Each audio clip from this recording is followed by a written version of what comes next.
Joshig, welcome. Welcome to InDigital Insights. Monique Manatch, Indigenous Kitikina Kanishna Bekandojiba. My name is Monique Manatch, and I'm a member of the Algonquins of Barrier Lake. And our conversation today is with Dr. Gloria Bell from McGill University. Dr. Bell is a academic, artist, extensive traveler. She's written this wonderful book. I'm going to I'll get her to hold up her copy. There we go. A Turtle, Sovereigns, Indigenous Artists, Activists, and Travelers Reframing Rome. And I'd like to ask you about that. But first, tell us a little bit about yourself. Yes, hi there. Hi there, Monique. Thanks so much for chatting with me today. So I'm an art historian, and I also work in photography and archival processes. And I have Métis ancestry on my mom's side, and then English ancestry on my dad's side. And I grew up mostly in Ontario, but then I was also out in BC, and then I've also spent time in Italy and the United States. So I think of myself as kind of this nomad art historian. Let's start with your book. How did this all come about? This is really an interesting story. Not just the story, what's in here, but also what the story about making the book. Yeah, I feel like now I could almost write a second book about what's been happening since the book has been published, or in the past 2 years or so. When I first started this project, it was like a decade ago, and I was really interested in thinking about sort of global histories of Indigenous art in the early 20th century. And I was actually searching through sort of exhibition records. And then I came across mention of this Vatican missionary exhibition in 1925 at the Vatican. I was like, oh, this is really interesting. And then the fact that, Indigenous arts from multiple communities from across Turtle Island were sent to this exhibition was just really interesting to me. And also, too, just thinking about sort of Indigenous activism in the 1920s. I ordered a catalog of the exhibition, and then I started looking at all these hand-drawn maps of the exhibition and looking at the sort of newspaper record, and I fell into a rabbit hole basically. Yeah, and then I was also really interested in just sort of thinking about Indigenous art in a sort of global context, and thinking about Indigenous art in Italy. In 2011, I think it was, I participated in the Aboriginal curatorial delegation to the Venice Biennale. And I was thinking about sort of Indigenous art on a global stage, and also the sort of history of representation of Indigenous arts. And that kind of inspired me too, I think, thinking about all the travels that Indigenous peoples have done for various reasons, for diplomacy, and just the sort of incredible journeys that Indigenous artists have had, Indigenous belongings have had. And then it sort of came together, I think, in this research project. So when you were looking through the catalog for the Rome exhibit, the Vatican exhibit, what years was the exhibit? It typically opened at the end of 1924, and then it ran until early 1926. And so this is the 100th anniversary of this exhibition. And then next year will be the 100th anniversary of the opening of the collection, which is now called Anima Mundi at the Vatican Museums. I want to ask about the collection and the exhibit and the pieces that are in it, how the Vatican came about obtaining these art pieces. It's such a sort of fraught history, as you can imagine. Thinking about the 1920s, it was a really aggressive assimilative period for Indigenous peoples across Turtle Island. The federal government was actively confiscating Indigenous cultural belongings from communities, and the Vatican really participated in this. So what happened was Pope Pius XI, he sent out a call to all his missions across the globe, and he said, send in everything and anything related to Indigenous life, send in Indigenous people, send in whatever you can. And so he sent this order out to all the missions across the globe, and then missionaries seized belongings from communities and sent them in. And then everything in the exhibition was framed as a gift, and the language around it was also, these are trophies now of the Pope, of Pope Pius XI, and this really sort of problematic language around the trophy and around the gift is ongoing in the Anima Mundi spaces today. So it's a really fraught period. The missionaries were, they were completing their genocidal work in communities. They were seizing belongings from like diverse communities, and even in the archival record, like some of the archival records I came across, it said like, taken during the potlatch ban and things like that. Around that time, about the 1920s, there was a photograph that was taken of some people in my community, and they actually held 3 wampum belts and 2 string belts. And in the picture, my grandfather is holding 2 of the belts. And it was around that time, and I think because of this policy or whatever the Pope had said to do, Mm-hmm. they hid those belts. They sent them to Tuscarora in the States to hide them because this sort of thing was happening. All these sacred items were being taken, and they Mm-hmm. stayed there until, I gotta say, from what I understand, the late 70s, early 80s, when they were returned to William Commanda from Kittigon-Zibi. They weren't brought back to Barrier Lake, but they were returned to Kittigon-Zibi. Um, and I fully understand that that was done to keep them because this sort of theft uh, was going on, and Mm-hmm. the people were aware of it. Yeah, that's really interesting too, about that sort of, I guess, how like indigenous arts went underground. Another sort of really creepy aspect of this project, of the Vatican's project rather, and my sort of archival digging, is that I'm finding more documents as time goes by, and I've done a lot of research like in the Vatican archives. There's a ton of archives I've looked in, then also in the archives on Turtle Island. But a really creepy aspect of this is that many of the works that were displayed were made by children held captive in residential schools. And every time I do like research and finding more like names, for example, and just examples of things that were shown as evidence of, missionaries, they were called heroes in the exhibition. These missionaries doing their genocidal work, and it's just, I don't know, it's so creepy, and it's part of that genocidal period of the 1920s, and yet that history is not acknowledged at all today, really. So it's really fraught. It's a really fraught history. Didn't the Pope make very conceptual apology about residential schools? But there's been nothing said about these genocidal policies, the theft of art, of sacred items, of people. Hmm. So Hmm.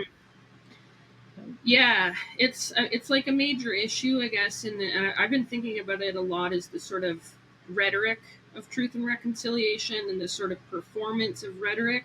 I was also just thinking too, like most recently, I know Justin Trudeau was in Rome. He was talking with the Pope, with Pope Francis, pushing for the restitution of Indigenous belongings back to communities, but nothing has happened yet.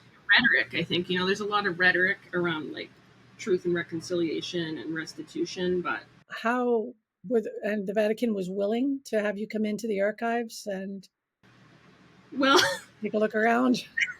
the willing question, that's really interesting. I've actually, yeah, I've encountered a lot of resistance, actually, a lot of resistance to the project and to sort of writing this alternative history of Indigenous arts at the Vatican. For example, I talk about it in the book. This one curator that I was talking with said to me, Indigenous people need to get over genocide.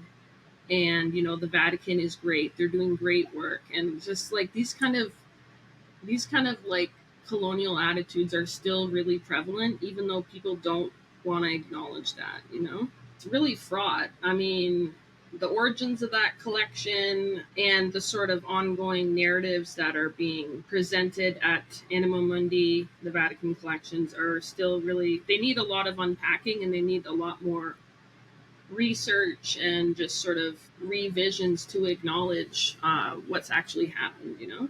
In the book, you talk about the theft, and you talk about the missionary brutality and the violence that surrounded the theft of these objects. On the one hand, you know, at the Vatican, like the missionaries were praised as being heroes, and they were praised, like in the exhibition, as being, you know, presenting their triumphal work, but at the same time, they were, you know, completing this genocidal work in Indigenous communities across Turtle Island. So there's a real sort of fraught history there that hasn't been acknowledged. Something that's interesting, and then a sort of like shift, is that I just was speaking with some of the members of the new curatorial team at Anima Mundi, and Dr. Romina Cometti and Dr. Nadia Fusello. And it seems like there is a sort of shift, or at least an opening of ideas, and how they're going to curate and present some of their collections. Romina Cometti was telling me that one of the first sort of tasks she has is that she wants to rewrite the captions that are currently in the Anima Mundi space, because they don't acknowledge this history to the extent that it should be acknowledged. So I know that is a kind of major project that they're interested in starting to do work on. And the other interesting thing is that for the first time ever, the museum is now being led by a layperson, as opposed to the previous directors were all missionaries. Um, and it's the first time a woman has led the particular museum as well. So that's hopefully good news, I think, in terms of being open, like, you know, and presenting maybe a more nuanced narrative. Has every article or object in the collection been identified? And when you're talking about the captions, are they identified from what you've seen? Are they identified correctly? But are there also pieces in there that we might not even know about? This is a huge question, and I think part of the issue too is that there's just so much that hasn't been acknowledged, or has been maybe falsely attributed, and things like that, like you're kind of mentioning there. The captions are very short, and even too, like in all the publications of the Vatican museums, in the Americas catalog, you know, there might just be a note saying, you know, pre-Moxons, and that's it. There's no more information that's presented. So I said, like in the book, that there needs to be a lot more research done by Indigenous researchers to reframe these belongings, and there needs to be, the Vatican needs to open up its processes to host Indigenous artists and community members and scholars, and to make their archival record more available, and also like expanding this collection to acknowledge Indigenous perspectives and Indigenous curatorial methods and Indigenous knowledge keepers. So I understand too that the Vatican hasn't always allowed people in. yes, that is true. Like that has been part of my experience. I did write about that in the book. At one point, I was even sort of snuck into one of the archives, the Vatican Phototeca archive, and I wrote about that in the book. It's been a real journey, like a real process, I would say. But I think that's also, I don't know, it's also kind of like, it's part of doing research, and it's part of the journey, because I know too that, you know, the sort of censorship of archives and, you know, files gone missing and things like that. Like when I was at the Vatican Secret Archive, I was requesting to see this file, but every time I requested to see it, it was always like, it was either like checked out, or it had gone missing. So there's always, you know, things like that. That's just kind of like the nature of doing archival work, I think. And also, I think when you're like engaged in these, in like creating these sort of alternative histories, sort of rewriting history, you're going to come up against like difficulties, you know, in various ways. I know, for example, like someone was sharing with me a while back that I think they were in South America, I think, and they were doing research on mining histories, and a lot of the archival record had been redacted. You know, there's like real censorship that's going on in the archival process itself. Something that's been really sort of inspiring too is thinking about Zoe Todd's work and Crystal Fraser, And they talk about this censorship too in the archival record, like when they were doing research around the experiences of Indigenous children held in residential schools, and how even at the Library and Archives Canada, there was like redacted records or records that had gone missing. And this is sort of part of the colonial dynamics that is present aspect when researchers are doing this. You know, there are real obstacles that we're facing, and there is censorship going on. Censorship, and also I understand that they've made negative outreach to you with your work on a few occasions. Cease and desist entirely, but certainly we're not happy with what you're doing. Yeah, like I've encountered some resistance. I do talk about that in the book.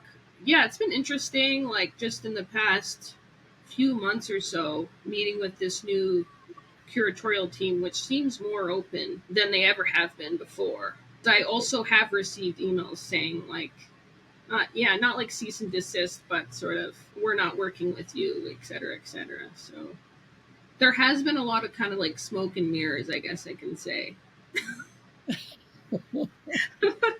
But yeah, I think it's all sort of part of the journey, I think, as a researcher. And, you know, anyone that's doing sort of alternative histories or like confronting these colonial histories, these colonial spaces, I think you're going to run into adversity, you know. That's how I'm trying to understand it, anyways.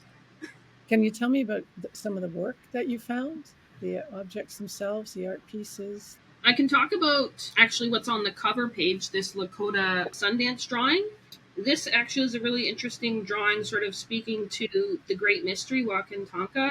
And I was sort of unpacking this drawing, the sacred drawing, with the Lakota multimedia artist Dana Claxton.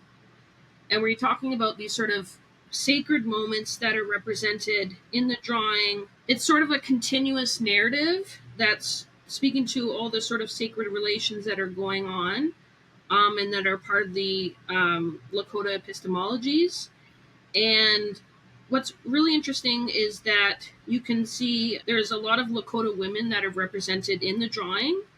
And this was sort of unusual, like for the time period, the drawings from like the late 19th century. And you can see that the women are engaged in burning sage and other sacred medicines, and then also engaged in some of the dances. Also interesting too, the artist has used this of an X-ray technique, and you can see inside some of the teepees and see some of the people that are sending up prayers in this sort of continuous sacred event. This is on display in the Anima Mundi collections to this day.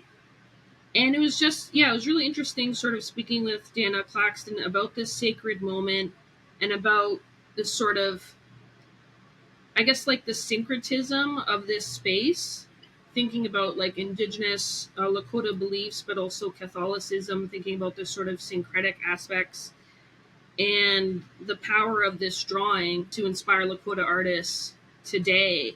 So yeah, that's a sort of really interesting artwork. And the Wakan Tonka is also about this great mystery.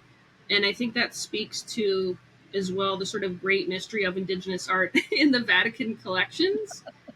And the mystery like continues too, you know, because as you were asking about, there hasn't been a lot of scholarship about the collections from Indigenous researchers, and there's just a lot of big questions that are being raised. I think about what's actually in the collections, and I remember we were also talking about sort of, you know, what would happen if Indigenous art at the Vatican was given the same respect, for example, as, you know, like a Michelangelo or something. You know, how would all the power dynamics that are going on around like truth and reconciliation, how would things shift, you know? Um, so that's been a really kind of inspiring thing to think about in terms of how do we like represent, write about, curate Indigenous arts. Absolutely. I mean, that kind of shift, that would be a huge, not just shifts in the arts, but in sociological and cultural shifts. And You know, what would happen if they hired Indigenous curators, for example, at the Vatican museums, and in that space, Anima Mundi, I think there would be much more expansive and like generative narratives, more complex narratives that are going on. So Exactly, and you can imagine what it would mean to those communities to know that a historic piece of like the Cree moccasin, to find out where which community was that hmm from, because hmm Plains Cree moccasin making is way different from Mushkegowuk Cree moccasin making is way different from other Cree communities. Like everybody has their own way. hmm To be able to that would fill in a lot of cultural gaps that were lost or stolen hmm from Indigenous histories. yeah, and yeah, I think there was a kind of, I mean, in the 1920s, like I spent a lot of time like unpacking the space, like the actual space that the indigenous works were displayed in. But it was a real kind of, missionaries were just basically packing in anything and everything they could into these display cases. There was no real acknowledgement of the sacredness of these belongings to communities, or the different sort of artistic or sociological or like philosophical roles that these belongings have for communities. And there was a real sort of syncretism of like Catholic and Indigenous beliefs in the space itself. Yeah, Luann Neal, she talks about belongings as stolen treasures, and I think that's a really kind of powerful framing. And she's done a lot of really important work around best practices for restitution in Canadian museums. So that's been really inspirational to thinking about her work as a Kwakwaka'wakw artist and carver and museum specialist. I know we've talked about the wampum belts also that are held. Can you Mhm. tell us a little bit about those? I see there's some photographs in your book of the wampum belt. Yeah, this wampum belt was made by Anishinaabe, Nipissing, and Ganyagahaga makers, and it was sent in the early 19th century, and it was displayed in the Vatican museums, and it has a mixture of indigenous and Catholic iconography. There's the keys of St. Peter's that are represented in the belt, and there's also a text which I think is a Haudenosaunee word for wampum, but I'm not sure actually. That's a big question that I have. And then there's also the a church that's represented, and then there's a missionary and a native man, and then there's also other symbols represented, including a calumet pipe as well. So it's a real sacred belt, and it was made with over almost 10,000 beads. It's incredible to like see this belt in person. Just thinking about the power of Indigenous women and making the belt, and the sort of the power of the iconography, and what this belt has witnessed. I've been thinking about that too, because it's had such a you know coming back to this idea of like willing and unwilling, like I'm thinking of it as this kind of willing and unwilling traveler. And I think about a lot of the belongings, indigenous belongings in the Vatican collections, as kind of unwilling travelers, held against their will in the collections.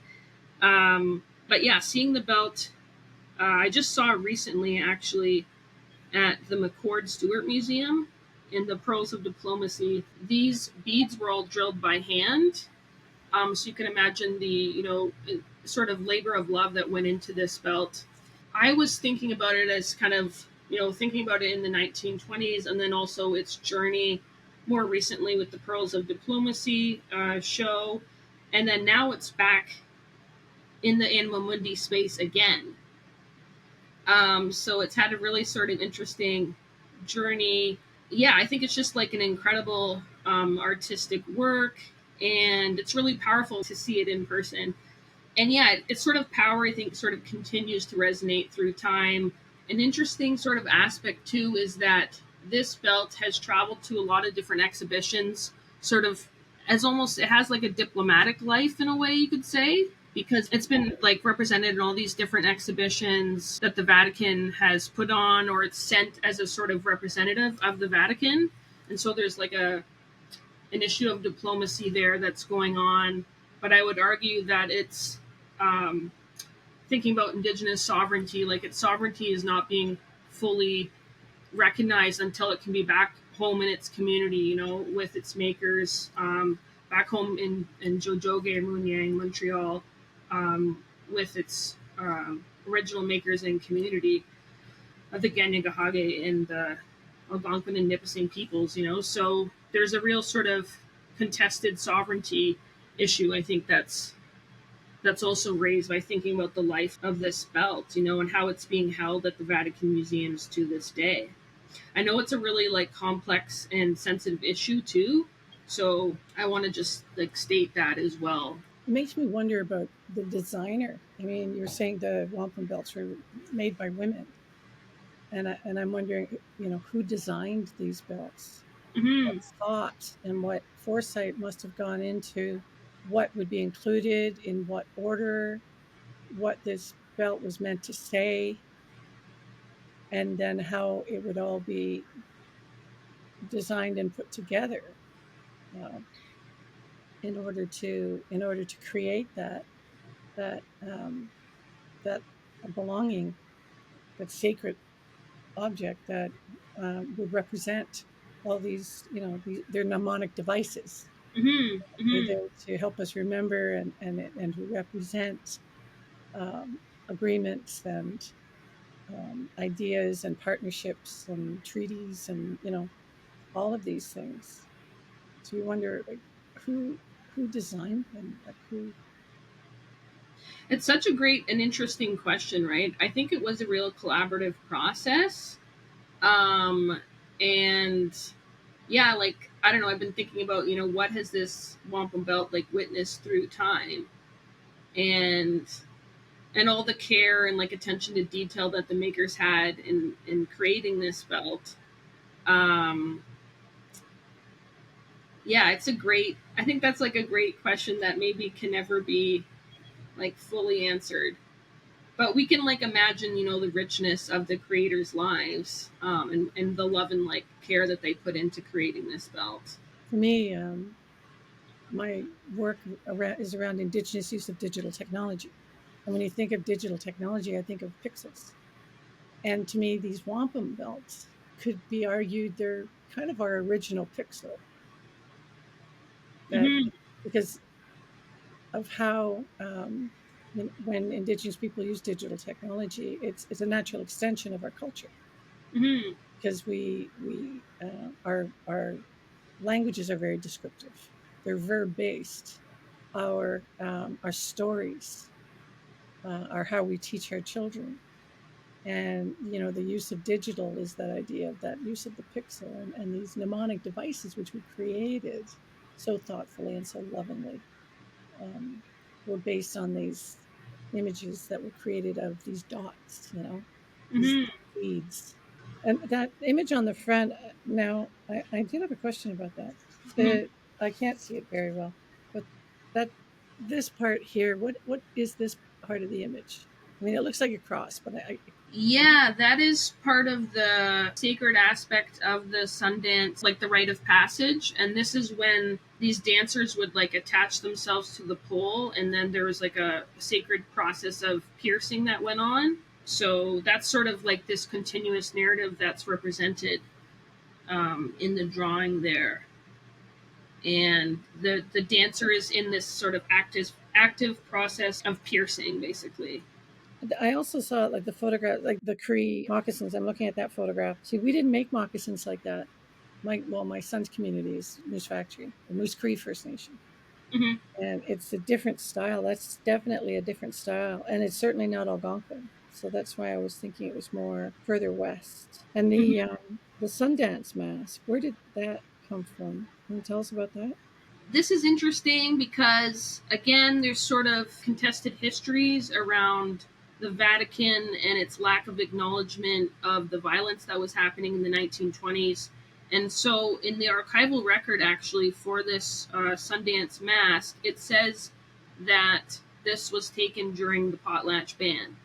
So, it was stolen from the Kwakwakiwak community, as far as I can tell from my research, and it was sent in to the Vatican Missionary Exhibition, and that was a sort of these sort of confiscation was part of this broader confiscation of belongings, as we were talking about, that was happening. And then this was displayed as, a sort of trophy of the Pope for 100. It's been framed that way for 100 years now. But yeah, again, it's sort of speaking to those contested histories, and the stolen sacred treasures that are, held at the Vatican museums to this day. Is there any discussion around rematriation? Yeah, it's a really important question. So I don't know if I can say this on here, but I was just at the Vatican in December, and it was interesting too because, in previous experiences, I was, there was a lot of smoke and mirrors, but this time, they were seeking me out basically. We had like a really interesting discussion there in Anima Mundi, and I was just sharing with them some of my research, and I was saying, this concept of the gift really needs to be rethought and nuanced because many of these were stolen, from indigenous communities. And basically, I think I can say we disagreed. And they disagreed with me on this sort of reframing of the collection. and But I think it's like complex. I think there is some acknowledgement there that maybe they do need to start thinking like reframing their collections. But what's it going to take? You know what I mean? The other question I asked was, what's it going to take for Pope Francis to restitute this collection? Because part of this is a major issue. I'm just kind of speaking off the cuff here, but yeah, this is a major issue because the Vatican museums, Anima Mundi, they're not held to sort of any protocol, any best practices. Like the Canadian Museum's best practices around restitution, around rematriation, or the United Nations Declaration on the Rights of Indigenous Peoples. They don't consider themselves as beholden to any of these best practices. So that's also part of the problem, and part of the challenge, I think, for restituting this collection. And everything has to be cleared basically by Pope Francis ultimately. It just occurred to me as well as these would be valuable assets, Yes, exactly. and so they don't want to return them because of even the monetary considerations that they would be losing as a result of returning these to their rightful owners. Yes, and I think it goes back to this really problematic sort of conceptual founding of the collection, in that anything and everything that's in, Pope Francis or Pope Pius XI's collection is a trophy and is in the Pope's domain. And, the Pope's sovereignty is recognized, but indigenous sovereignty is not being recognized at all. Another sort of weird thing is that just the location of the Indigenous Arts collection at the Vatican museums, Anima Mundi is literally like located in the basement as you're going through the exit. And the other weird thing too is that when you walk down to go into Anima Mundi, there's basically a trophy case of soccer trophies, and Pope Francis like blessing the soccer team, Rome's soccer team. So I think, the not so subtle messaging there is that, these are trophies of the Pope, and, like everything else in Anima Mundi. So that's also part of the experience, like when you go into the space. That was something I really enjoyed about your book, is the way that you were describing the experience of being there, Mm-hmm. what it felt like, what it looked like, where, the walking down the hallways of these huge, grand, the grandeur of the Vatican, and then finding the exhibit, in the basement, and having to be going through checkpoints. I think, weren't you? Weren't you like there was a lot of security? Yeah, there's a lot of security, like to get into the building, and yeah, you have to go through a bunch of like metal detectors and stuff like that. I guess I feel like differently, kind of at different points, like going into the Vatican space, and I don't know. It's like sometimes I feel really like, it's kind of like a suffocating space. You know what I mean? I wanted to convey part of that that sensory experience in the book, so that's why, yeah, I was like sharing some of those journal entries and like, because I think too, like, art historians, we don't really acknowledge or talk about sensory histories, and I think, more work needs to be done around that. And for me, it's just like interesting to know about what people were experiencing, like what researchers sense in the space. And yeah, it's also too like just a problem of art history in that we're so focused on the visual, you know what I mean? There's a lot of bias towards the visual, but what about all the other sensory understandings or like the sensory knowledge that we can bring to understanding history, you know? Well, that's something that I wonder about. I've been in the archives at the Museum of History and seen what they have there. The visual is important, but more than that, I felt there was energy, that sense of, you know, how old these things, the sense of the people who made these objects, the sense of the history of the object, um, having been ripped from its community and taken from its people and brought to this place. Uh, how how many objects are there in the collection?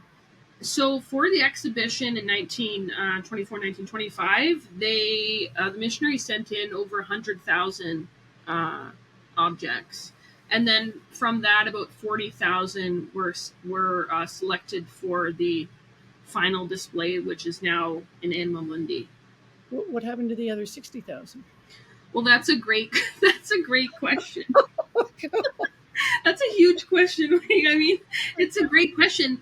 The other thing, I mean, there's a lot of kind of like aspects of this. I remember when I was doing some interviews with some of the curatorial team, and they were talking about there's a lot of problems in how information was like carried through in the archives, and so whenever a new sort of system came in into the Vatican collections for organizing their collection, they would adopt a new sort of indexing system, and then information was lost or like misplaced.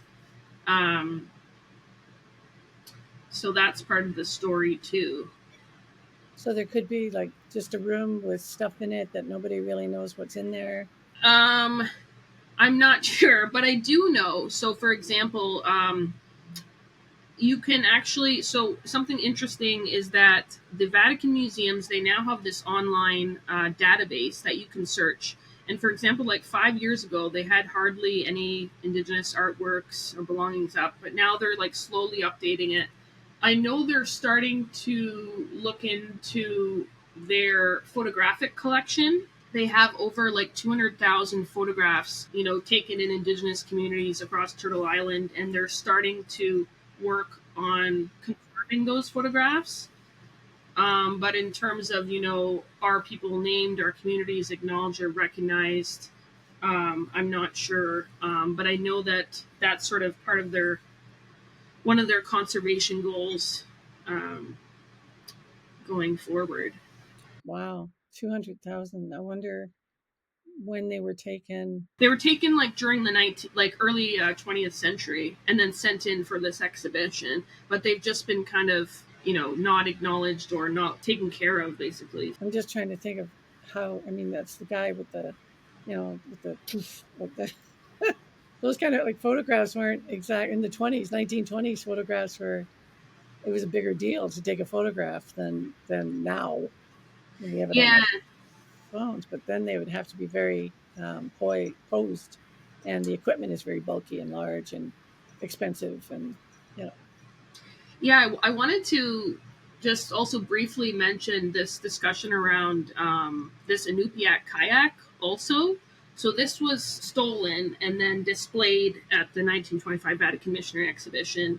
Now it's a very rare sealskin kayak, and I think it really speaks to sort of Arctic uh, sovereignty. And I was asking the curators and the conservators about, what's happening with this Inupiat kayak. And all they would tell me is that it's under conservation. And so that's also part of the problem too, is like it's conserving for who, you know what I mean? Like who's the audience for these belongings, you know? Like, and why are they conserving it in this way, you know? Are they working with indigenous conservators, for example? I'm hard pressed to think that any conservator and trained in Rome would really have a deep understanding of how to take care of a sealskin kayak. What experience would they have had? What knowledge, or like how would they, the materials, the fur, the, you know, the whole structure of the thing. I mean, Yeah, one of the like questions I was raising too in the book is like, you know, when Pope Francis was on his so-called penitential tour and he went to Calumet, like why didn't he engage in some restitution then, you know? Because there's been calls for this kayak, you know, to be returned, to be restituted to its community. Like, why didn't he just do it then? Like, he had the opportunity, you know? That would require a world shift, I think. That would require Pope Francis, you know, revising his approach. man, what's it going to take here? And it's not just Vatican. There's so many governments, private collectors. There's millions of places where stuff was just stolen. I was I'm teaching a course at Carleton about the Algonquin presence, and they were talking. Randy Boswell came in. He's a journalist and a prof at Carleton, and him and the curator at well, I think he's retired now, Jean-Luc Pilon from the Museum of History. Um, they were talking about a burial site which was finally located right at the foot of the where the Museum of History is actually. But what had happened was that the burial ground had basically been looted by this particular, I can't remember his name now. He was a doctor, and this was a hobby. Grave robbing was a hobby, and the nobody knows where most of the bones or the artifacts or the belongings that were found. Like he had them in his, like in a sort of a museum in his house, but then actually they may there may be some of it universities. I've heard it's possible that either McGill or Concordia have some of the stuff. I've also heard some of it might be in Quebec City, but nobody knows where, you know. And these are ancient, like 5,000 year old or 6,000 year old, like where, you know, when the glaciers receded and people started coming up from the south to live here. And so you can imagine, I mean, if people like that, and this is just one location, how often that happened all over Turtle Island, and what happened to all those belongings. Yeah, I've been thinking too about kind of like haunting, I guess, and these spaces as kind of haunted, you know, especially Anima Mundi. I think about like Pope Pius XI kind of wandering the halls and his greed, you know, because the exhibition was really about his greed, and you know, it continues in that space as a sort of icon or sort of monument to his greed. Where do you think this is going to take you? What do you think are your next steps? I want to work on some exhibition ideas actually. So I'm hoping eventually maybe to do an exhibition on Edmonia Lewis, who is this Anishinaabe and African American artist I talk about in the book, and her sort of sculptural legacy in Rome, but also her impact uh, across the globe, in dialogue with Ferdinand Petrick, and sort of unsettling Ferdinand Petrick's Indian Museum, which is still also in Inamumundi today. I'm not sure exactly where else it might go, but I'm open to like the possibilities, you know. Well, you are so much the traveler. I mean, what, you were in Rome last December. You were somewhere recently. I Where was were in you? Australia. You were in Australia. That's right. How long were you there for? 2 months actually. Yeah. I don't know if we have time to talk about Anthony Martin Fernando, but he is so inspirational to this project. He was this Indigenous protester. He was an Aboriginal protester of the David peoples, and he was protesting against the settler colonial genocide of Indigenous Australians in the 1920s, and he was leafleting visitors as they entered into this Vatican missionary exhibition in 1925. And I just created I did an homage to his work, to his activism in December, and I was leafleting people and like putting these. I made like replicas of the document that he has. It's in the book, and it says across the flyer, it says, you know, the few Aboriginal people that are left in Australia, and he says, in this holy year, 1925. I'm calling on Pope Pius XI to take a stand against the settler colonial genocide that's happening against Indigenous peoples. And he says, you know, how can you call yourselves Christians when this genocide's going on? You know, I found it so inspirational because, you know, there were all these Indigenous activists and scholars like working in the 1920s talking about the presence of Indigenous peoples and the ongoing presence and pushing back against this erasure of Indigenous peoples that was ongoing, you know, across the globe at this time. I'm currently doing a bit more archival research on his experiences, and yeah, maybe eventually do an exhibition around his work. I'm not sure. That's a great idea. We need to hear more about that. We need to remember the history of Indigenous activism. Who knew that, you know, that was going on back in the 1920s? What else was going on? We need to know more about that and how that happened. Hmm. I think I'm looking forward uh, to your project. That sounds amazing. Thanks. Yeah, and he paid the ultimate price. You know, he was arrested by the fascist police, and he was put into jail, and then he was expedited basically into Switzerland, never to return. But he did a lot of interesting work too at the League of Nations. He was from Switzerland. Why would they No, send he him? was from Australia, Okay, but but they sent him. he was sort of exiled into Switzerland. Could have been worse, much worse. It could have been worse, yeah. And then he continued to like protest like throughout his life. It's fantastic. Well, thanks, and thanks for joining us today. This has been so wonderful. I love it. I love hearing about this, and that this work is happening. Uh, because again, like we know the stuff was taken, we don't know, you know, and to find out and to be able to do a deep dive and take on the Vatican. I mean, holy heck, Gloria, you took on the Vatican. That's incredible. You go, girl.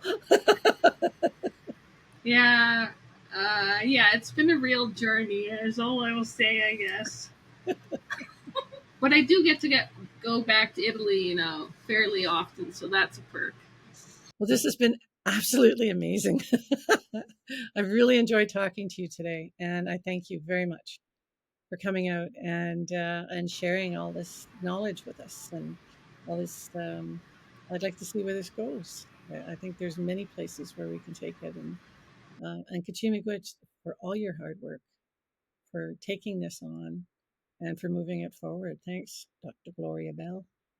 Thank you so much, Monique. Yeah, this was a real honor to just share with you, and yeah, I hope we can go to the Vatican, the Anima Mundi collections together someday. Oh yeah, we're definitely doing that. Yep, yep. Thank you. Bye for now.